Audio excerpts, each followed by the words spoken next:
Hey everybody, I'm Mike, and thanks for checking out my channel. Today I wanted to do a video. I'm going to do a series of videos about albums that released from bands that were popular, that were amazing albums that just because the time frame they came out was not the right time. We'll take an example of the 1980s where some bands released amazing albums in the early to mid 1990s where grunge had just taken over. And they weren't getting any radio play. They weren't getting any acknowledgement. They were just kind of out of fashion, and they still made these amazing albums. Today, I want to focus on the first band I'm going to do this with is a band called Savatage. Savatage, I was a huge fan of that growing up when I was in high school. Really, the first I heard of them was around 1987 when they had released an album called Hall of the Mountain King. And it had the song Hall of Mountain King, and it really kind of was the first one that I heard on like Headbangers Ball and had seen the video for and was really enjoying it. And then after that, they had kind of taken a break. Like the singer John Oliva had some serious like alcohol and abuse problems, and he went into rehab. While he was in rehab, his mom and his brother Chris, who Chris was in the band also, decided to take him out of rehab for the day, and they took him to a play. And that play was Phantom of the Opera. And after he seen that, the two brothers, Chris and John, came up with a whole new vision for the band. And their next album that came out, which was Gutter Ballet, really kind of focused on theatrics. It was progressive metal, but with orchestration, and it had a whole kind of stage feel behind it, like you were in a theater watching it. And that was followed up by the second album of that kind of era that they did, because they had 5 previous releases. Hall of the Mountain King was the first one that really kind of took off. But that next album was Streets, which was a concept album. And I loved that album a lot. It was a great album.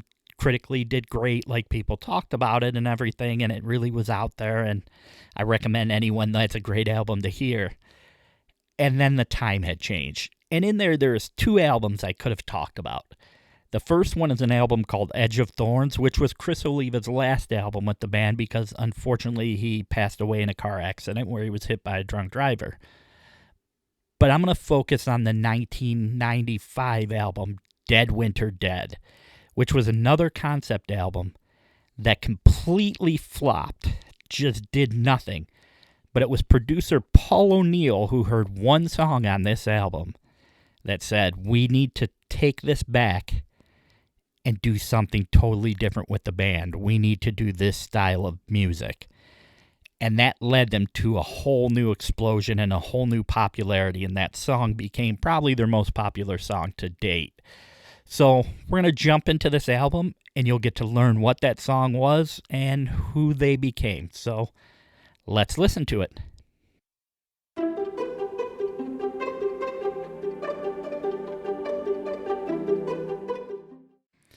Alright, so let's check out this album, Dead Winter Dead. I believe from Falling On It, there is 13 tracks on this album.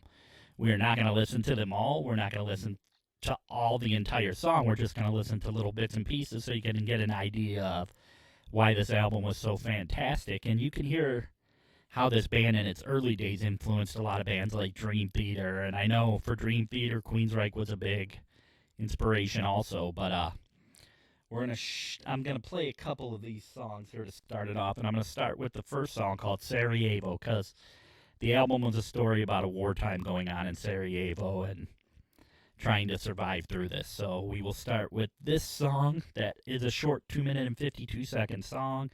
Just gonna play a little clip of it so you get an idea, and let's go.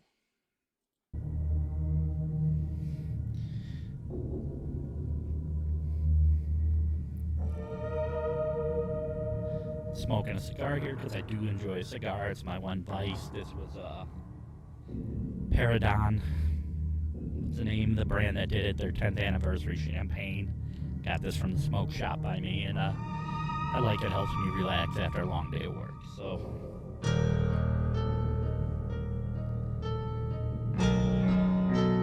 as you can hear, John Oliva plays the piano on these a lot.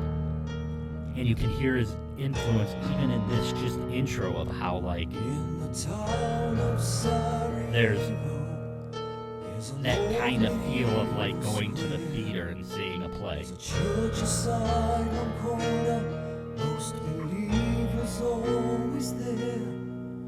It was built 1,000 years before. I love his voice. He's got a great voice. And its glory was its belfry, with its stones all gray and worn.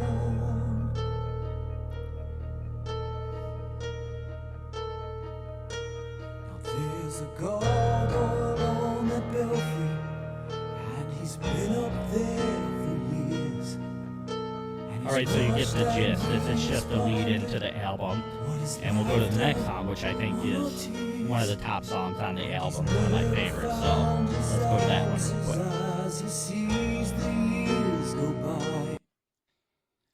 Alright, so this is one of my favorite songs on the album. It's called This Is the Time. Very kind of like starts off with that operatic theme, but has a really cool melodic chorus, and I just love this song. So we will get a quick listen of this. Alright, this song is called This Is the Time again.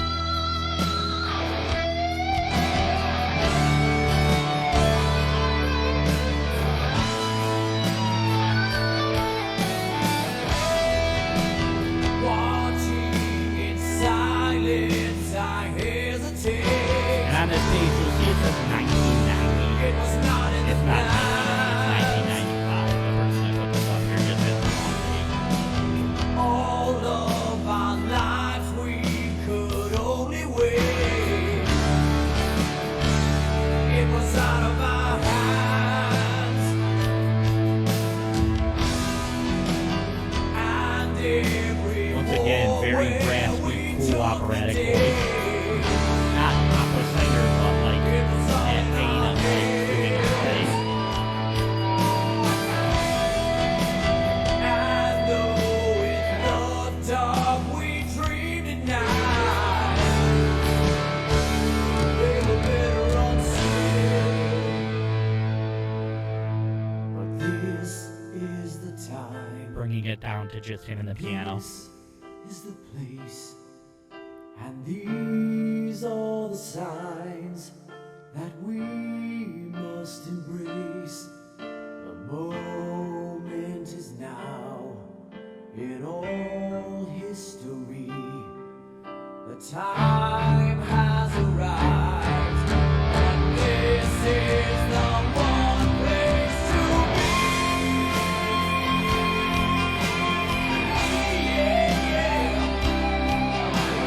This was after Chris Oliva had passed, but the guitar work on this is phenomenal.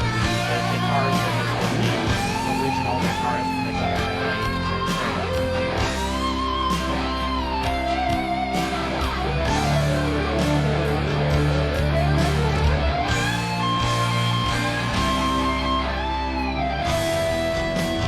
Alright, so that's a good sample, just to give you an idea of what it sounds like. I really love this song. I love the solos after. They would never run So we're going to go to the next song and hear a little more.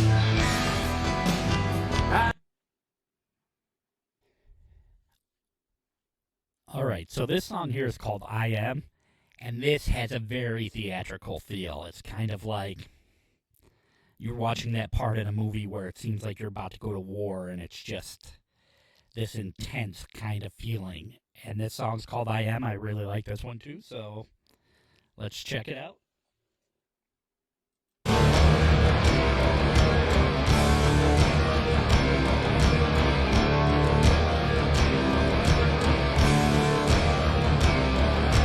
I see an little man sitting and he's wondering if over his little party might be king. He finds a present from the little boy. There's no limit, it's so small that it cannot divide. So come on, draw the line and you just pick your side, ignoring anyone who gives a warning. I am the answer you seek, the dream in your sleep you never wanted to awaken. I have the plan that won't fail, crime without trail, and all I really need right now is you. Love that guitar.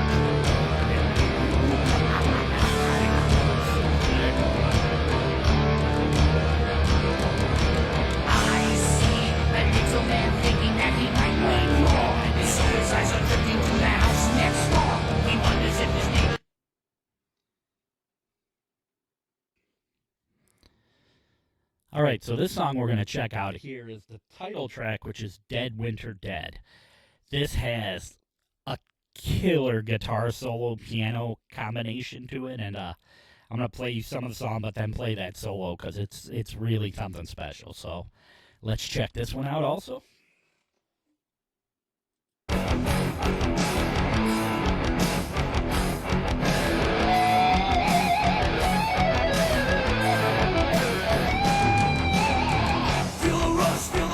In the back of your head, breathe it in, isn't that what they said? As you stood in the night, neath the glow of their fires.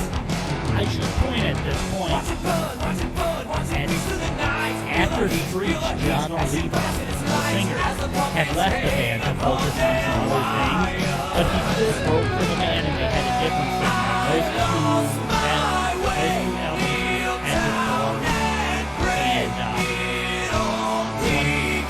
and this was a handful of rain, great a little bit of a different sound than that other guy.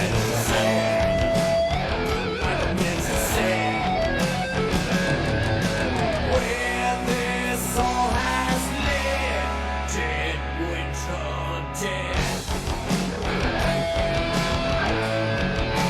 Alright, that's great. Let me get to this solo. I love this.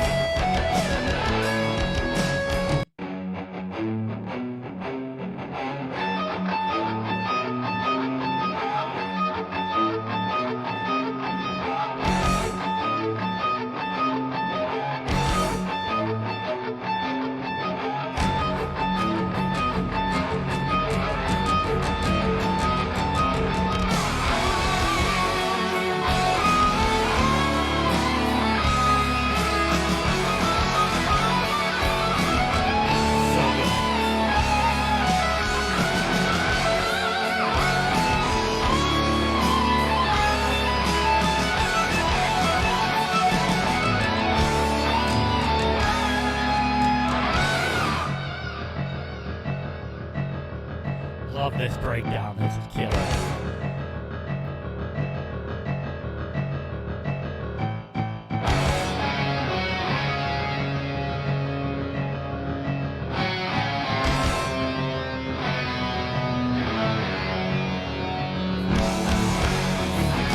Many a days I found this song out of my car.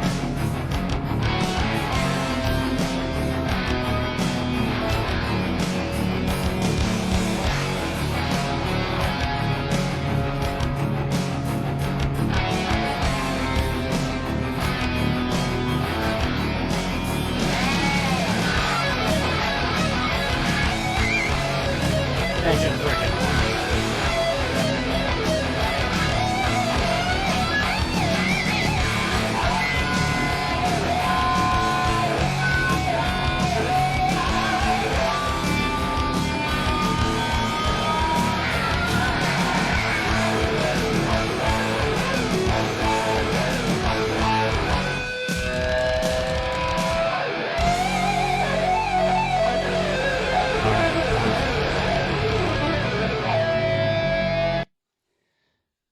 as I was telling you, that solo is killer. I mean, it's amazing. The cohesiveness of this band is incredible, and the theatrics, and that's going to come into play further in the song that I was talking about. That was the biggest hit in this song, our biggest hit in this song, biggest hit in this album, which led the band in a whole nother direction, and it'll make more sense on how all these theatrics and everything really transform this band into something different. So let's check out.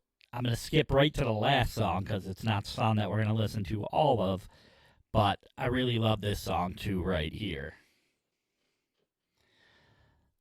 All right, this is the closing song. It's a piano ballad that has a really cool chorus that has multiple layers to it in different parts. They take different parts from the songs, every song on here, just kind of build it into one chorus where it's singing multiple parts at one time, and then comes in with a killer solo, and I'll play parts of that. So let's listen to the very beginning, and then I'll skip over to that chorus, and I'll show you what I'm talking about. Let's check this one out.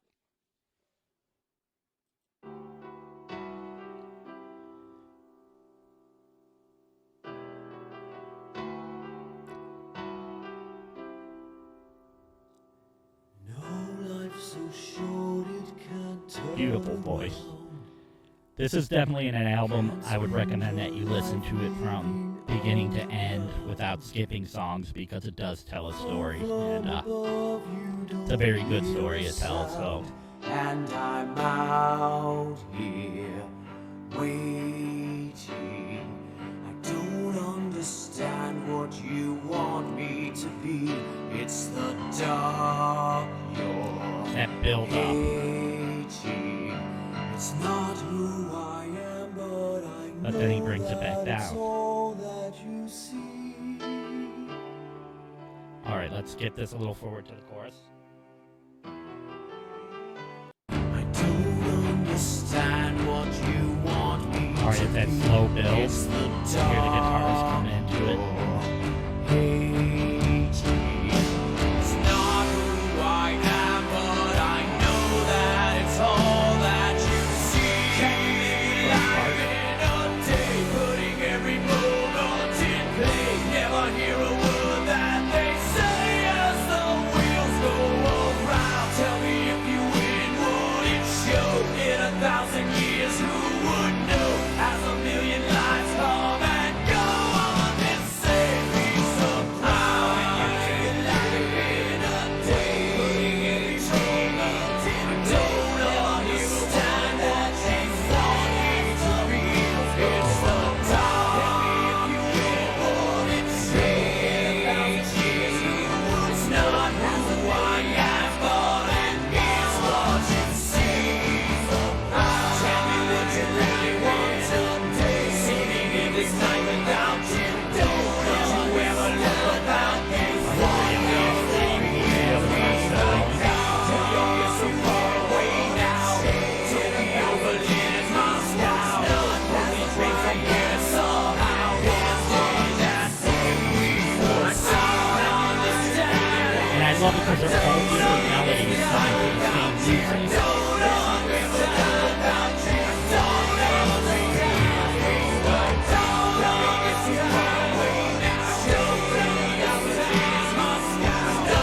Alright, this guitar solo kills it.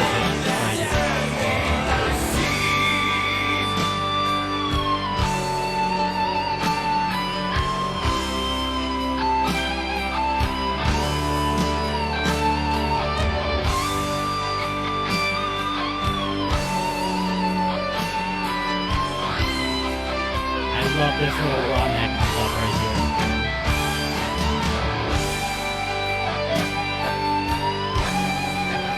Right here.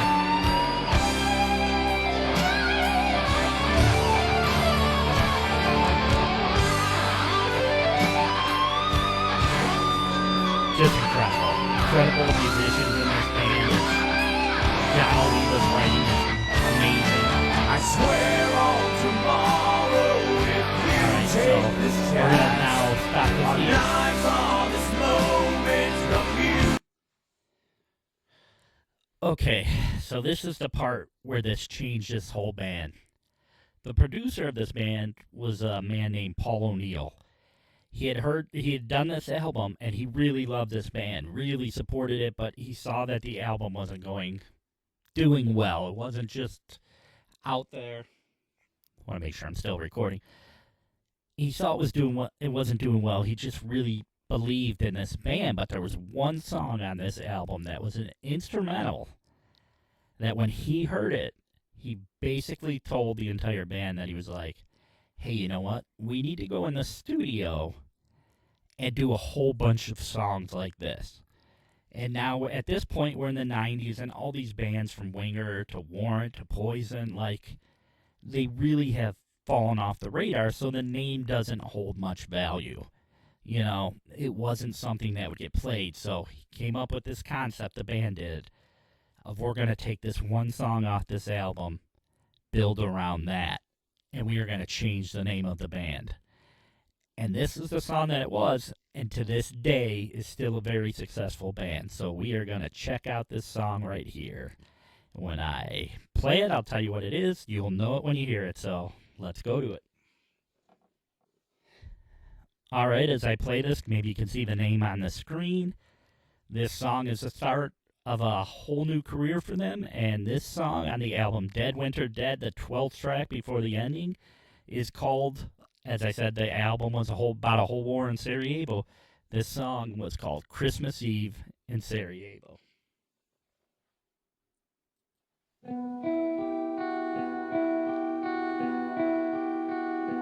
Becomes instantaneous once you hear it, you know what it is.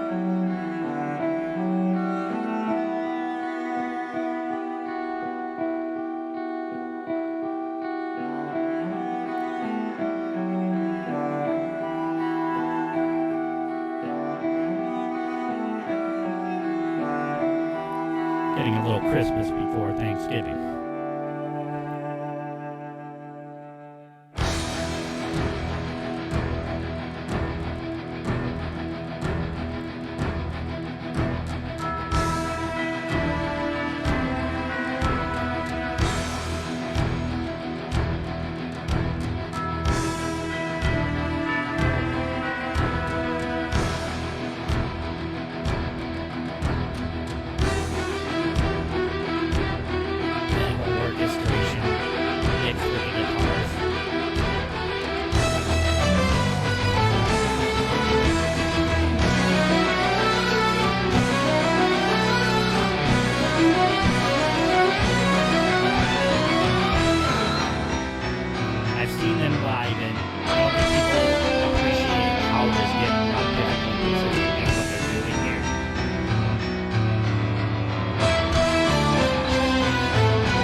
Such a killer build-up.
All right, I stopped that there.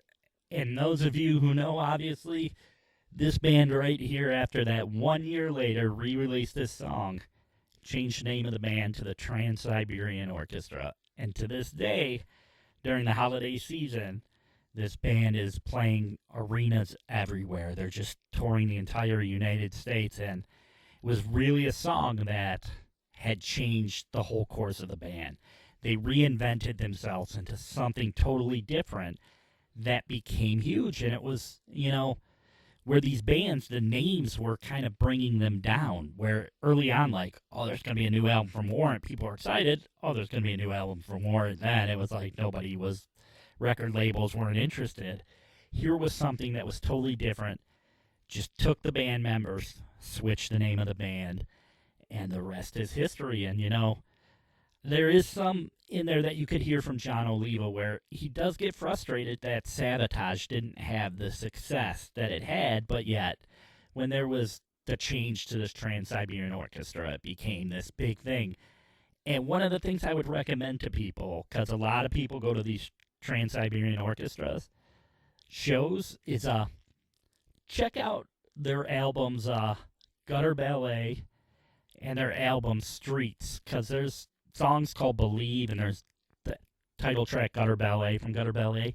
And Trans-Siberian Orchestra will play those songs a lot of times. And when people go to the shows, they're like, what is this song? I didn't hear this on a Trans-Siberian Orchestra album. It's not because it's a Savatage song. So they still play that, get that out there for the fans, because they know there's a lot of people that followed Savatage that know they're now the Trans-Siberian Orchestra. My cigar went out a little while ago, so I haven't been hitting it.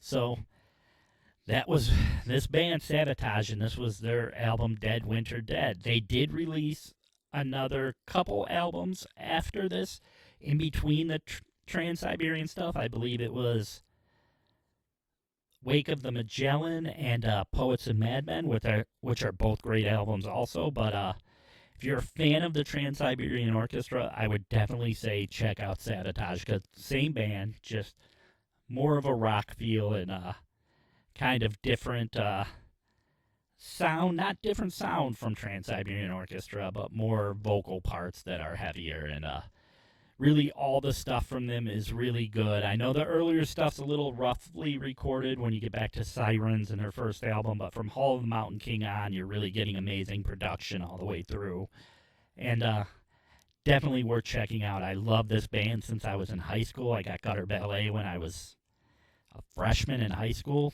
Telling you how old I am. That was 1988. And I've been a fan ever since, and I'm glad to see that at least they're still out there doing their thing, and I'm happy for their success, because this was a band that definitely deserved it. So that was this deep dive into this band. I'm going to be doing a couple more of these with some different albums that I think were really great albums that just got underappreciated and were just at the wrong time. So as always, I say if you like this content, please like and subscribe, and we're all here because music makes life better, and this is one of the bands that I grew up on that really influenced me in my journey of music. So thanks for watching. All right, bye.